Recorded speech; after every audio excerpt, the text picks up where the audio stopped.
So League of Legends is full of various items for various roles. And it's not a secret that some items have been recognized as stronger than other items. But there are some items that is actually really useful, even though the majority of the community never buys them. So instead of masturbating to your elephant incest porn, you can rather join me as I count down the top 5 most underrated items in League of Legends.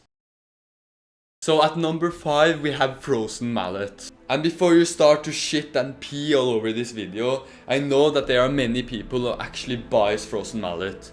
But the fact of the matter is that Frozen Mallet is much better than its reputation. Frozen Mallet is the ideal first item for tanky but damagey top laners.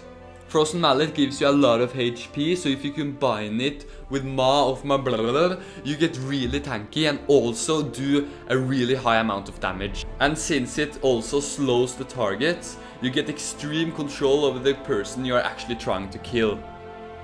And at number 4 we have Ruinous Hurricane. And this item is not the best item to rush at the start, unless you play fucking Kalista, and in that case, you should go kill yourself because you're a goddamn whore. I hate that motherfucking champion! Ruinous Hurricane is really good for most ADCs.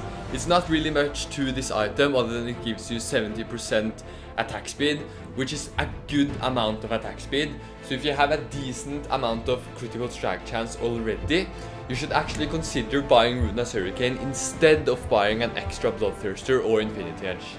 And coming in at number 3, we have Zeke's Herald. And this is one of the items that nobody fucking builds. And I understand why nobody builds them, because it's not cool. It's not cool enough to buy an item that doesn't really give you much of anything. It doesn't really give you much armor, much magic resistance or ability power or attack damage. But this item is really worth the money that it costs. And it's mostly made for supports. It gives you 20% cooldown reduction, which is really useful for most supports.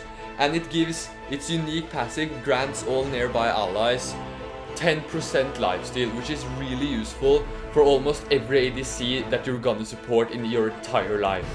So coming in at number 2, we have the Banner of Command. And this is also an item that nobody fucking builds anymore. And the only thing you need to know about this item is that it can take a siege minion and turn it into a super siege minion. So you can basically just take a minion wave, turn one minion into like a super minion, and then you can just watch as that lane just pushes up and makes like the biggest minion wave in your entire life. So this item is really useful to distract your enemies in the later game. And finally, coming in at number 1, we have Wits End. And there's not too much to say about this item either, but I personally think that the reason for its unsuccessfulness is because people don't understand how much damage and how good this item actually is. It gives you attack speed, which is really useful for most champions. And it gives you magic resist, which means that you'll last longer during team fights. But the most important thing about Wits End is that it gives you more damage in magic damage when you attack. And this means that the enemy team needs both armor and magic resist in order to counter you. So it's actually much stronger than you think it is. So I hope you found this video interesting, and don't forget to like and subscribe.